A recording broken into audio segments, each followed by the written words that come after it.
कोई भी परीक्षा हो उसमें करंट अफेयर्स की महत्वपूर्ण भूमिका होती है। यदि करंट अफेयर डेली के देखी जाए तो एक दिन में 10 से 12 क्वेश्चन बन जाते हैं, मिनिमम मान के चलते हैं 10 क्वेश्चन बताए जाते हैं, तो 30 दिन में लगभग 300 क्वेश्चन से ज़्यादा ही होंगे, कम उससे नहीं होने वाले। यानी एक महीने में 300 क्वेश्चन तो 12 महीने में समझ सकते हैं, एक साल में 12 36, यानी लगभग 3600 क्वेश्चन बन जाते हैं करंट अफेयर की। कोई तो 1.5 महीने के तैयार करेंगे तो करीब 5000 क्वेश्चन। हम मिनिमम समझ कर चलते हैं कि 3600 ही क्वेश्चन साल भर के ही है। तो क्या 3600 क्वेश्चन आपके लिए, क्या आपको 3600 क्वेश्चन पढ़ना चाहिए? कैसे पढ़ना चाहिए? कितना पढ़ना चाहिए करंट अफेयर? 3600 क्वेश्चन कुछ कहते हैं करंट अफेयर की। जी हाँ दोस्तों, किसी भी एग्ज़ाम को क्रैक करने के लिए या फिर किसी भी युद्ध को जीतने के लिए महत्वपूर्ण भूमिका होती है, वो होती है हमारी रणनीति। किसका किस प्रकार से रणनीति है, उस रणनीति के हिसाब से यदि चलेगा तो बड़े से बड़े युद्ध भी छोटी से छोटी सेनाओं में जीत जाएगा। और उसी प्रकार से कह सकते हैं कि कोई भी एग्ज़ाम होगा, यदि उसकी रणनीति अच्छी होगी वो बड़े से बड़े एग्ज़ाम को भी क्वालिफाई कर देगा।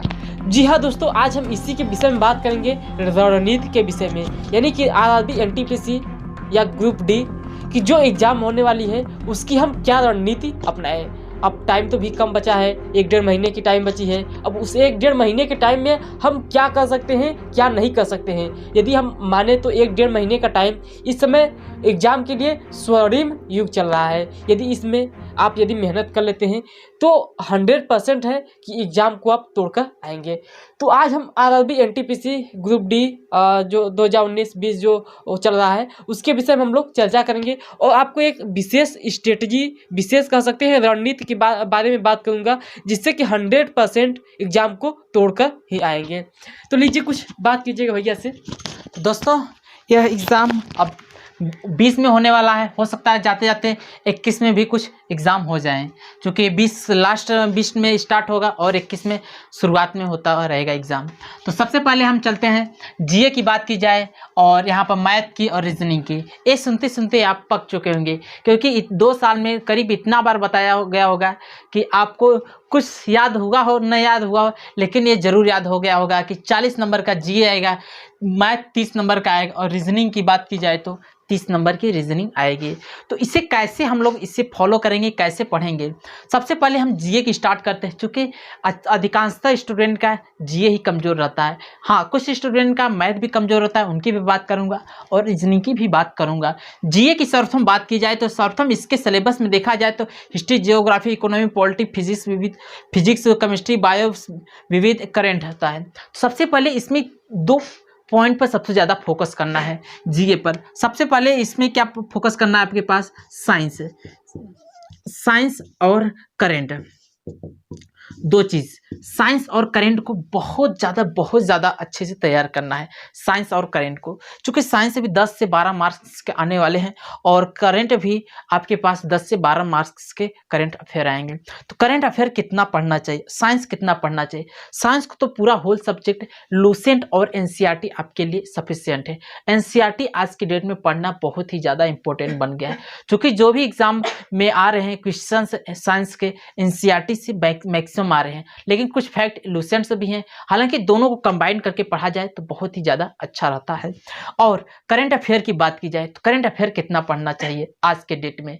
तो करंट अफेयर मात्र 1000 मैक्सिमम क्वेश्चंस होते हैं। करंट अफेयर के 1000 क्वेश्चंस मैक्सिमम होते हैं, क्योंकि करंट अफेयर हर साल बदलता है, हर साल आता है, हर साल ऐड होता है। चूँकि 2 साल से भी आप तैयारी कर रहे होंगे तो रोज़ डेली 10-10 12-12 क्वेश्चन पढ़ते अब ना जाने कितने क्वेश्चन पढ़े और सब के सब भूलते चले गए। तो करंट अफेयर को कैसे पढ़ा जाए, कितना पढ़ा जाए? तो करंट अफेयर की बात की जाए तो करंट अफेयर मात्र आपको मैंने बताया 1000 प्लस, यानी बहुत ज़्यादा प्लस नहीं। यदि थोड़ा बहुत प्लस करना चाहते तो प्लस कर सकते हैं, लेकिन यदि आपका करंट अफेयर थोड़ा कमज़ोर है तो 1000 तो आपके लिए सफिशिएंट है। अब करंट अफेयर कैसे 1000 हम तैयार करें, कहाँ से तैयार करें यार? सबसे बड़ी बात होती है करंट अफेयर। करंट अफेयर साल भर का मात्र तैयार करना है। क्या साल भर में काम हो जाएगा? फिर भी बोलूँगा नहीं। तो कैसे, क्या मतलब है? साल भर का बोल रहा हूँ, पहले ध्यान समझ लीजिएगा। यह बात सबसे ज़्यादा इंपॉर्टेंट है करंट अफेयर की। 6 मंथ का, ध्यान दीजिएगा बात को हमारी, 6 मंथ का करंट अफेयर मात्र 600 क्वेश्चंस, यानी एक महीने में 100 क्वेश्चंस, यानी 6 मंथ में कितने क्वेश्चन आप तैयार किए?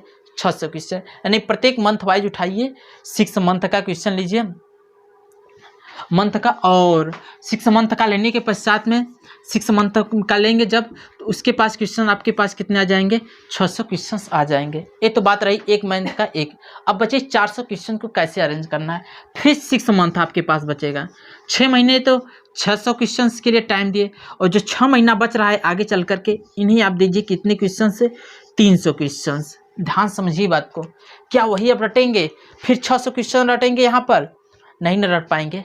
कहाँ रट पाएंगे यार, बहुत ज़्यादा हो जाएगा, बहुत ज़्यादा हो जाएगा। ऐसे देखेंगे तो 6 महीने के लिए 300 क्वेश्चन, यानी जो एग्ज़ाम शुरुआत से है, जहाँ जब से एग्ज़ाम होना है उसके बाद का एग्ज़ाम, यानी 6 महीना पहले तक का 600 क्वेश्चन रटना है और तैयार करना, और 6 महीने के बाद, ये जो 6 महीना बीत गया उसके बाद आपको 300 क्वेश्चन, 900 क्वेश्चन तो यहाँ पर सॉलिड हो गए। इतना आपको तैयार ही करना है, इससे प्लस जाना, इससे मिनिमम नहीं जाना है आपको। फिर क्या करना है? 100 क्वेश्चन बच रहा है ना, 100 क्वेश्चन कैसे तैयार करना है आपको?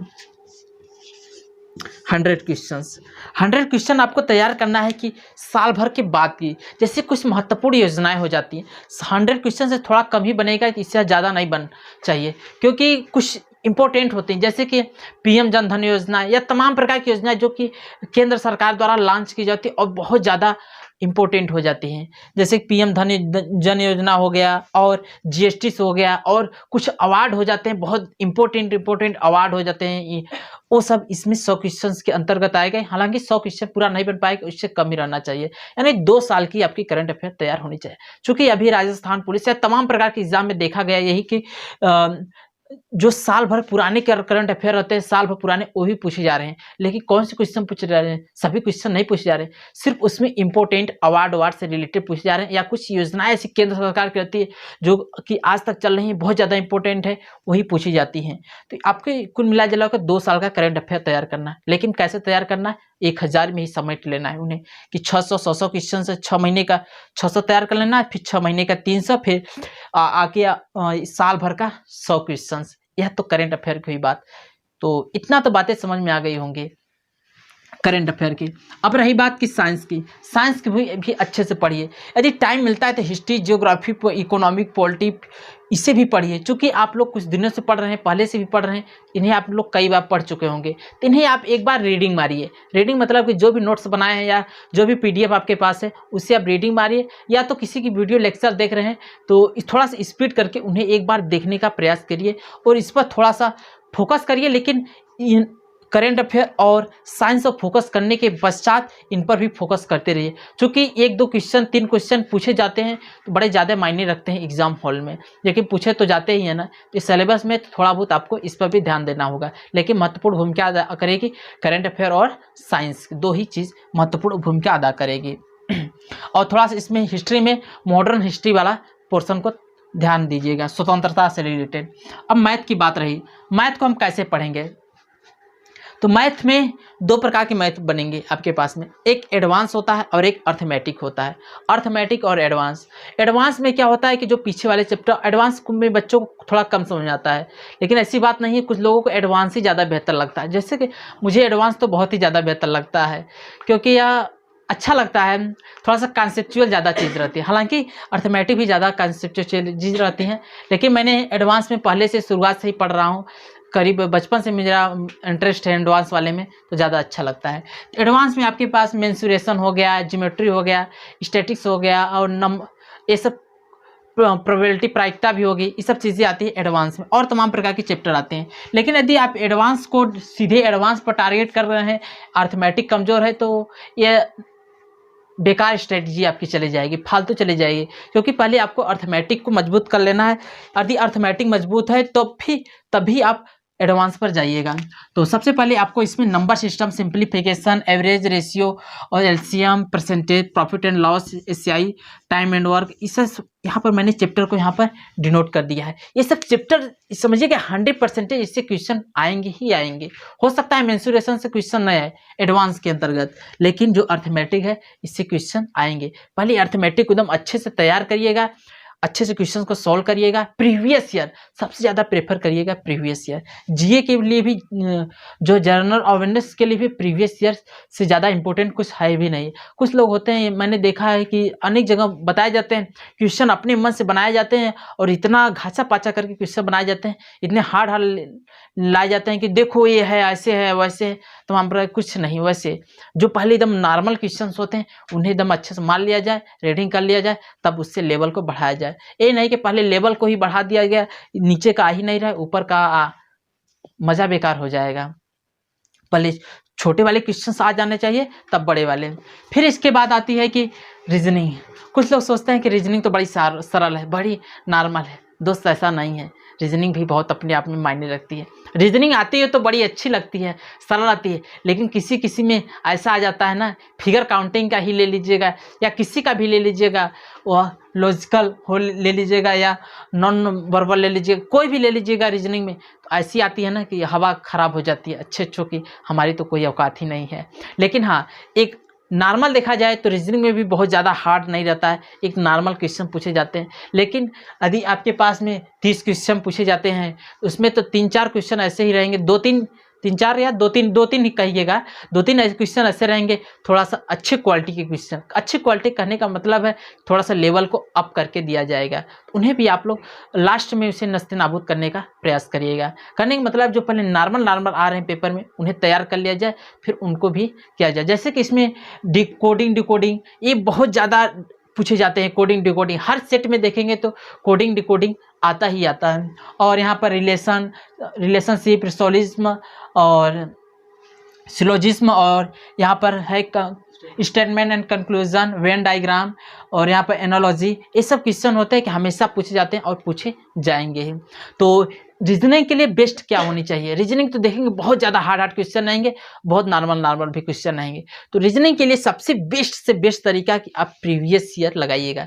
प्रीवियस ईयर से ज़्यादा इंपॉर्टेंट आज के डेट में कुछ भी नहीं। आपके लेवल की पता चलती है, आपके जिस रैंक पर आप उछल रहे हैं वहाँ पर पता चलती है कि मैं इसमें कितना क्वेश्चंस को लगा रहा हूँ। हालांकि कुछ होते हैं कि जैसे कि कहीं पर रीजनिंग पढ़ाया जा रहा है तो उसमें बहुत हार्ड क्वेश्चन लगवाए जा रहे हैं, तो ऐसा लगता है कि हमें अब नहीं आ रहा है, हम बहुत ज़्यादा डिमोटिवेट हो जाते हैं लोग। हम भी हो जाते हैं या तमाम पर लोग हो जाते हैं डिमोटिवेट कि बहुत ज़्यादा हार्ड लाने लगे क्वेश्चंस और सॉल्व ही नहीं हो रहे हैं। और कभी कभी होता है कि बहुत सरल आ रहे हैं तो ऐसा लगता है कि हमें सब कुछ आता है। नहीं, आपको करना है क्या कि प्रीवियस ईयर को देखते रहना है कि कैसे क्वेश्चंस आ रहे हैं, क्या हमें ऐसे पढ़ना ज़्यादा जरूरी है। यदि पढ़ना जरूरी है तो उसी प्रकार से आप पढ़ते रहिए। यही सब बेस्ट तरीका है कि आप प्रीवियस ईयर को बहुत ज़्यादा प्रेफर करिए।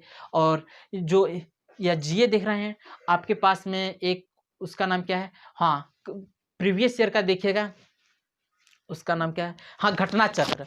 रेलवे घटना चक्र जो है प्रीवियस ईयर का जीके का, उसे आप अच्छे से 8-10 साल का रीडिंग मार लीजिएगा, वो आपके लिए सफिशियंट रहेगा। और यदि आपकी आदेश होगी तो हम जीके की ये जो साइंस हो गया और जितना भी मतलब जीके का जो पोर्शन है उसका करीब में 1800 या 2000 करीब में जो क्वेश्चन है हम पूरा कलेक्ट किए हैं, उसको यदि आपकी इजाज़त होगी तो एक मैराथन क्लास में या कह सकते हैं 8-10 घंटे की वीडियो में हम आपको वीडियो रिकॉर्ड करके दे सकते हैं। तो इसके लिए आप कमेंट बॉक्स में कमेंट करना जरूर ना भूलिएगा। तो इसके लिए तो रही बात, अब बात रही है कि कितने मिनट में हम लोग इसको कंप्लीट करें, यानी कि हम मैथ में कितना टाइम दें और जीके में कितना टाइम दें और रीजनिंग में कितना टाइम दें। तो इसके लिए मैं ऊपर लिख दिया हूँ कि हमारी जो यदि बात रही है जीए की जो हमारा जनरल अवेयरनेस है। अब जनरल अवेयरनेस में हमको तो 40 क्वेश्चन आएंगे, यहाँ पर हमने लिखा है 40 क्वेश्चन, यहाँ पे 40 क्वेश्चन लिख दिया है। अब 40 क्वेश्चन लिखा है, अब 40 क्वेश्चन को कितने मिनट में करें, तो 40 क्वेश्चन को 20 मिनट, थोड़ा सा बगल हो जाएगा, 40 क्वेश्चन को 20 मिनट में हम कंप्लीट करेंगे। क्यों 20 मिनट में कंप्लीट करेंगे? क्योंकि उसमें तो यदि आपको आता है तो 30 सेकेंड के अंदर हमें उसका जवाब दे देंगे, यदि नहीं आता है तो आप घंटा भी ले लीजिएगा ना तो उसका जवाब नहीं दे सकते हैं। तो उसको हमने 30 सेकेंड का टाइम लेकर के 20 मिनट इसको हमने दे दिया है। अब 20 मिनट दे दिया है,